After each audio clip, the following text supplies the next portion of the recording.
교회력으로 삼위일체 주일이에요. 삼위일체 주일. 우리 아이가 설명한 삼위일체 가지고 신학적으로 논란을 펼 수도 있지만은 이 아이의 수준에서 이 정도 이해한다는 것도 참 대단한 일이죠. 우리가 삼위일체 하나님을 믿는데 대부분 성부 하나님, 그분이 창조주다, 여기에 대해서는 아무도 이의를 가하지 않아요. 근데 예수님, 성자 하나님에 대해서는 사람들이 논란이 있어요. 훌륭한 분은 맞는데 구세주라고도 하는데 하나님과 동등됨다, 참 믿기 어렵다, 이렇게 말하는 거예요. 그러나 우리는 말씀으로 천지를 만물을 창조하신 하나님, 그 말씀이 육신이 되어서 우리 가운데 거하시고 그러므로 말미암아 유일하신 하나님의 아들이심을 믿습니다. 어떻게 믿었습니까? 이해하지 않고 성령님의 감동으로 믿어졌다 이렇게 표현해야 맞는 거죠.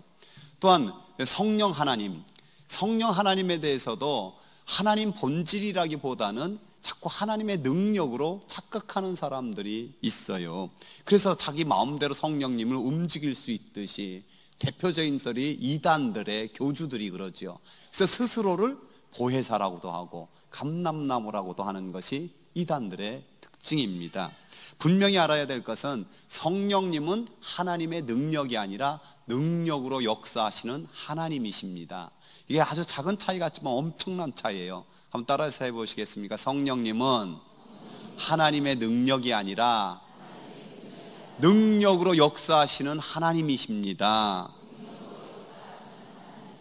그렇습니다. 그래서 우리는 그 삼일체 하나님이신, 삼일체 가운데 한 분이신 성령님께 순종해야 되지, 그분을 나의 어떤 목적, 병고침이라든지 부라든지 세상 어떤 것으로 이용하려고 하면은 그것은 아주 오만불손한 행위다라는 것을 먼저 잘 알아야 돼요.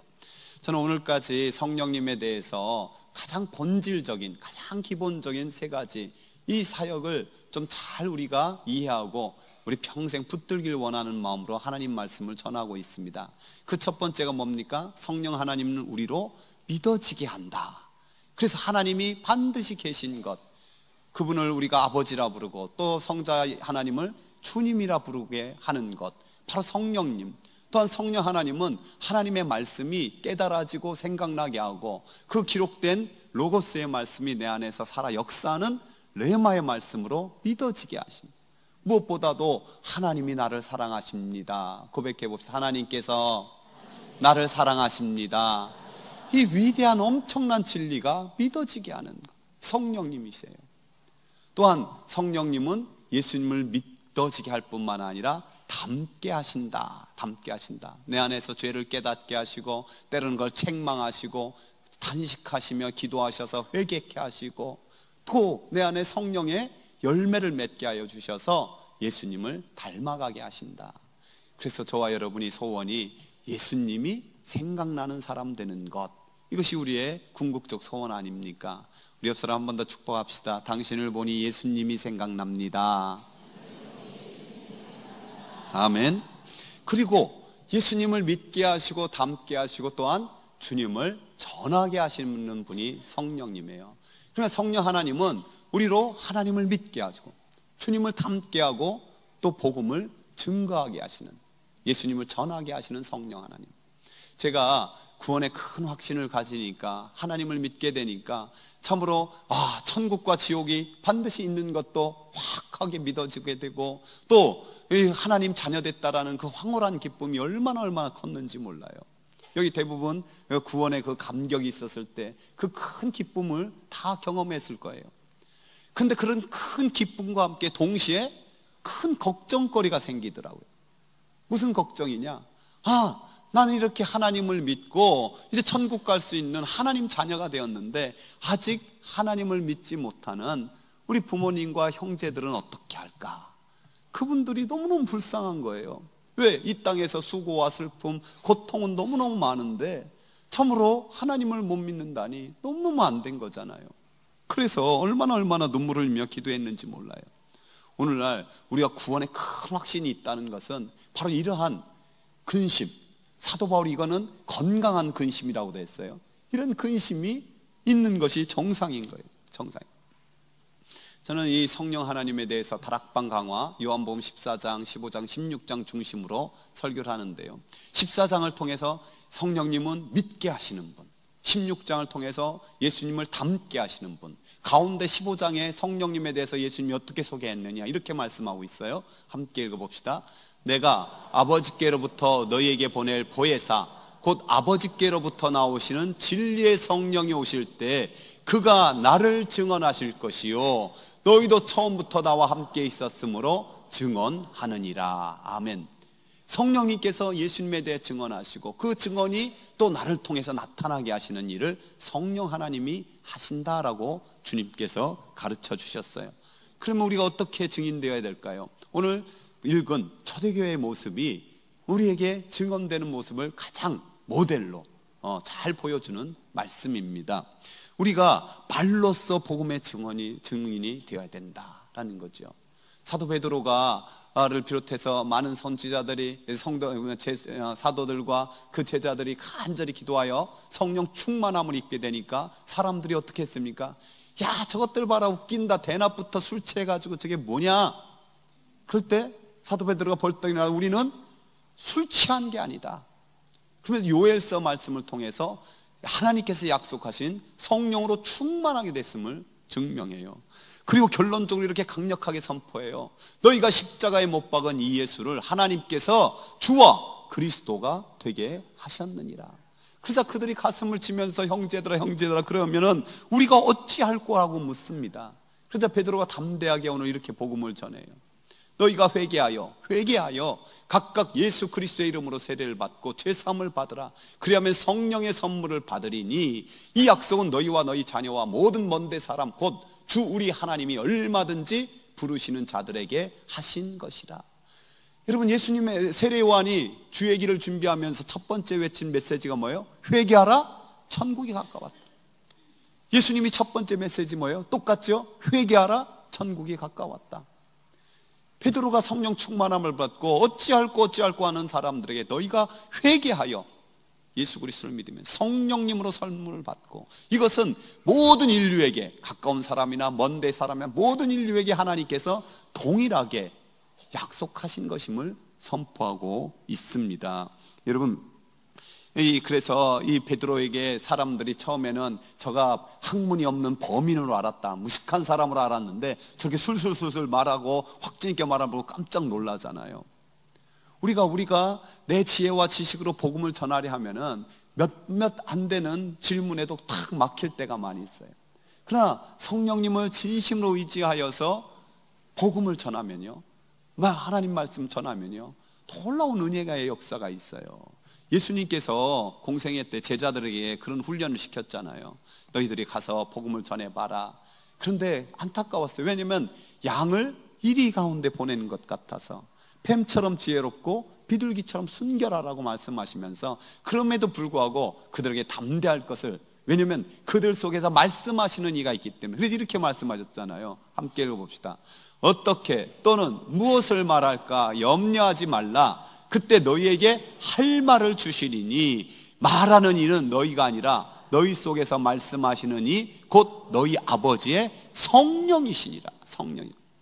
저는요, 하나님 말씀을 준비할 때든지 또 이렇게 신방 갈 때든지 어느 때든지 이 말씀을 의지해서 늘 속으로 기도를 많이 해요. 성령님 제게 말씀을 주옵소서. 이 가정에 합당한 말씀을 주옵소서. 이 말씀에 깨닫게 하여 주옵소서. 여러분이 날마다 기도하는 대로 지혜와 계시의 영을 주셔서 하나님 말씀이 더 생각나게 하시고 잘 풀어지게 하여 주옵소서. 전에 어떤 부목사님이 제게 이런 질문을 하더라고요. 목사님, 신방 말씀 어떻게 준비하세요? 저 준비하지 않는데요.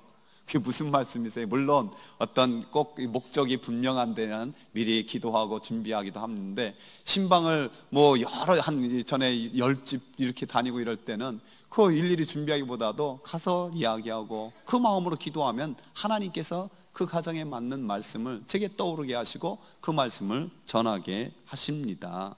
요즘에는요, 이렇게 부모님들이 요양원이나 이렇게 중환자실에 계신 분들이 꽤 많이 있어요, 우리. 그래서 그분들 꼭 목사님 오셔서 한번 기도해 주십시오, 병상 세례해 주십시오, 이런 분들이 있는데, 가서 제가 은혜를 받을 때가 많이 있어요. 여기 가서 이렇게 복음을 전하고, 그래도 잘 눈도 못 뜨고 이렇게 하셔도 힘껏 말씀도 전하고, 나 같은 죄인도 불러드리고, 머리에 손을 얹든지 가슴에 손을 얹고 간절히 기도해 봅니다. 그분 가운데 어떤 분은 눈을 번쩍 떴어요.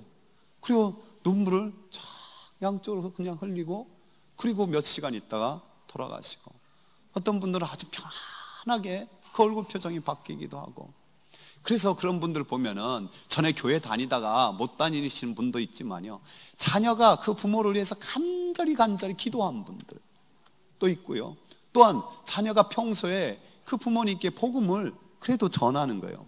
여러분, 그래서 성경은요, 이 듣든지 아니 듣든지 간에 복음을 전할 필요가 있어요. 아이, 그런 소리 귀찮게 하지 마 해도, 아유, 그래도 한번 들어봐, 하나님이 꼭 계셔, 하나님 믿어야 돼, 이렇게 좀 미련한 것 같지만은 복음을 전한 것이 어느 땐가 성령님께서 감화 감동을 주시는 거예요.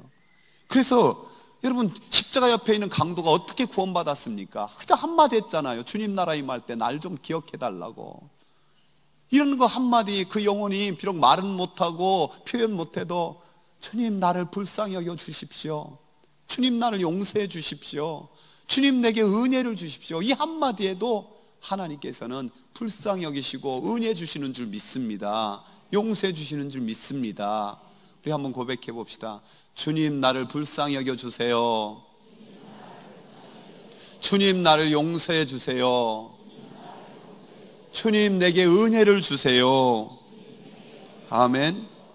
우리가 말로 복음의 증인이 돼야 되고요, 또한 우리의 삶으로 복음의 증인이 되어야 되죠.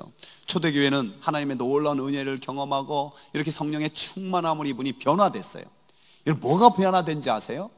삶의 목적이 변화되는 거예요.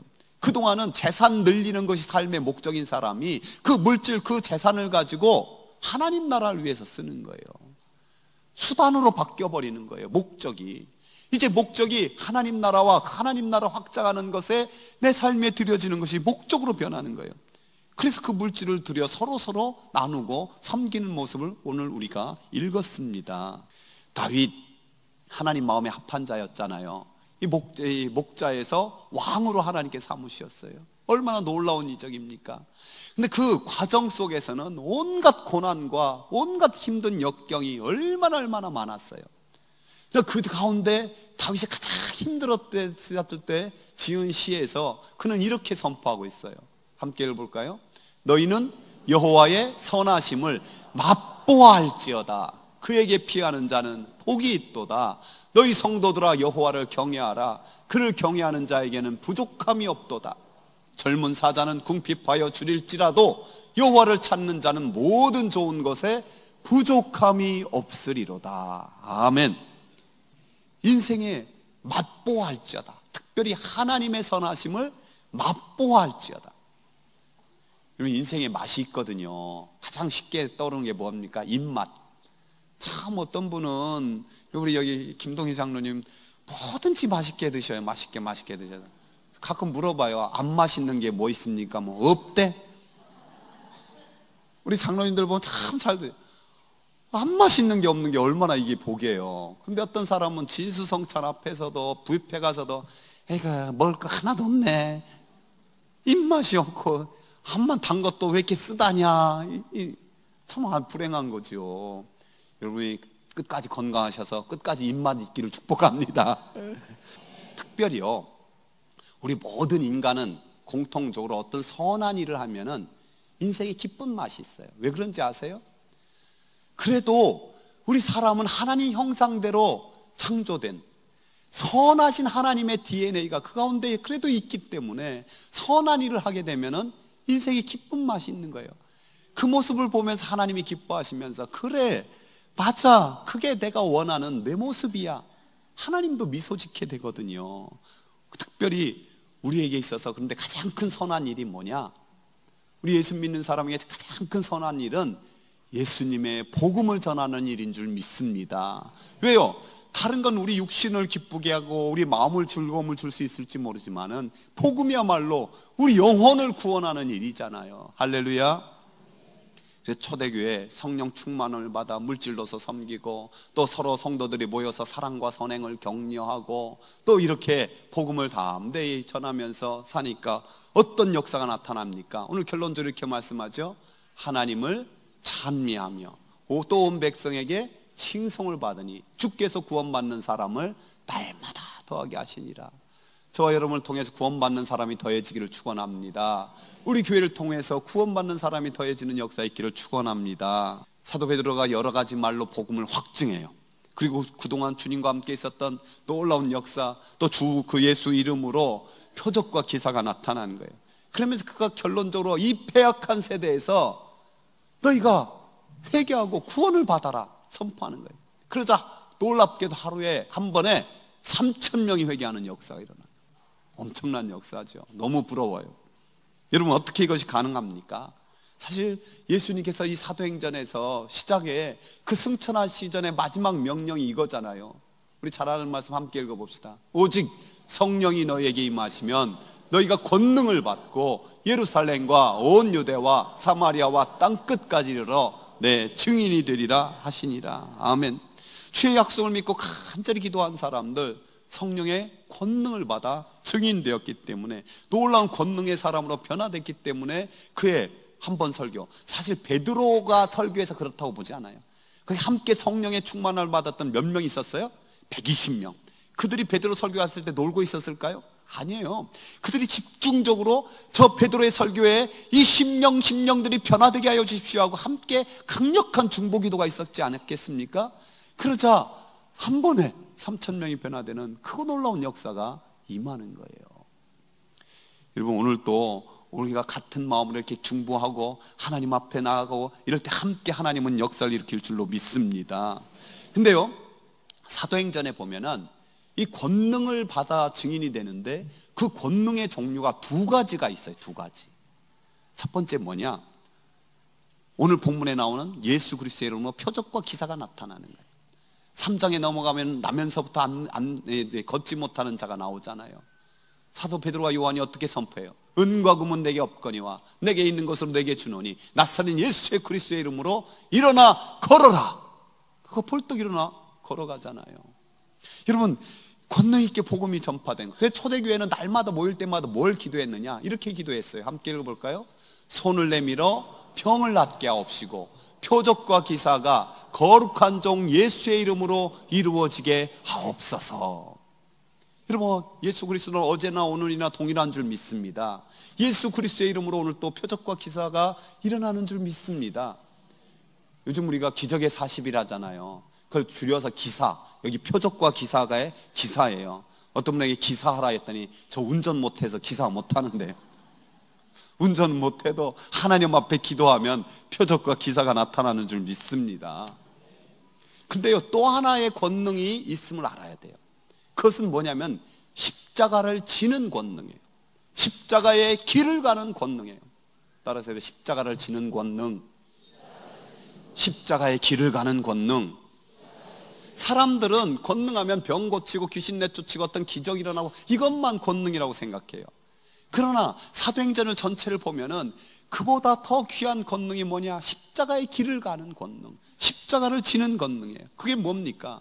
여러분, 성령 충만함을 받기 전에 제자들 참으로 사람 두려워해서 무서워해서 복음 숨기고 두려워 떨고 벌벌벌 떨고 무서워 도망가고, 그런 사람들이 성령의 권능을 받으니 변화됐잖아요. 담대하잖아요. 어느 협박에서도 복음을 전하잖아요. 그들이 협박할 때 그들은 이렇게 말하는 거예요. 하나님 앞에서 너희 말 듣는 것이 옳은지 하나님 말씀이 듣는 것이 옳은지 판단해라. 우리는 보고 들은 것을 전하지 않을 수 없다라고 강력하게 선포하는 거예요. 그러자 실제로 그들이 옥에 갇히고 매도 맞고 협박당하고 그렇게 해요. 여러분, 얼마나 억울하겠어요.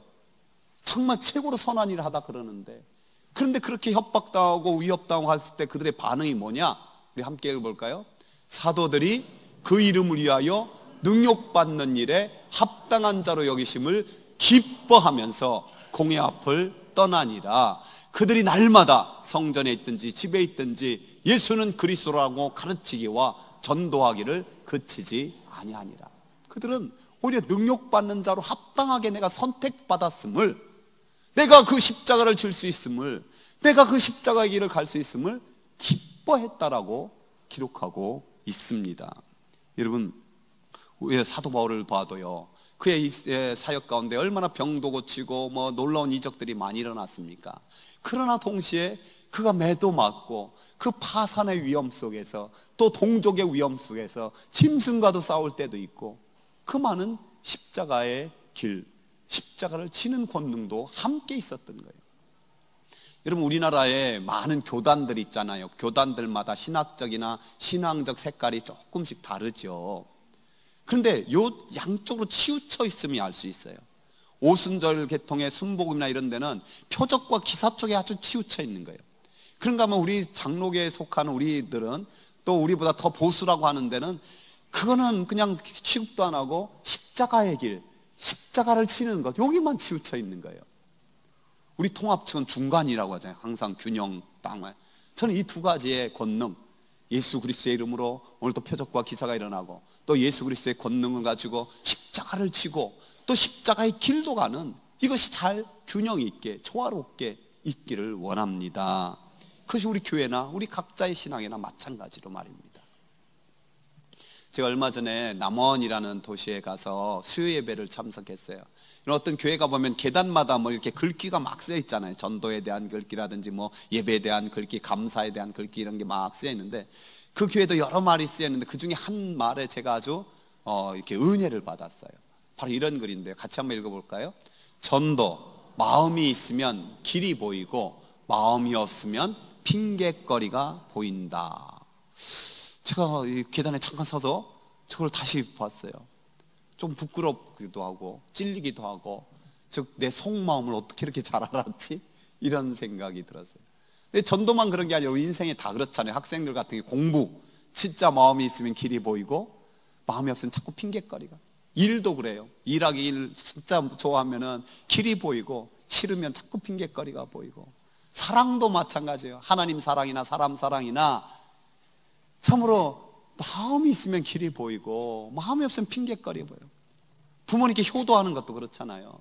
마음이 있으면 길이 보이고 마음이 없으면 핑계거리, 고루밥만 찾는 거예요. 하나님께 향한 헌신도 마찬가지예요. 헌신도 정말 마음이 있으면 길이 보이고, 그렇지 않으면 자꾸 핑계거리가 보이는 거예요. 특별히 전도가 그렇죠. 우리에게 정말 황홀한 구원의 큰 기쁨, 그 평안, 천국에 대한 확신, 하나님 자녀에 대한 확신이 있으면 영혼이 불쌍히 여기는 마음이 생길 수밖에 없어요. 그 마음이 있을 수밖에 없어요. 그 마음이 있으면 길이 보일 줄 믿습니다. 왜요? 성령님이 함께 하시기 때문에. 사랑하는 성도 여러분, 저와 여러분이 성령님의 도우심 가운데 늘 거하기를 원합니다. 성령님의 도우심은 더욱더 굳센 믿음 가집시다. 더 주님을 닮아가기를 힘씁시다. 또한 이 주님, 우리가 주님 다시 오실 때까지, 또 우리가 주님 가는 날까지 참으로 전할 수 있는 저와 여러분 되기를 주의 이름으로 축원합니다.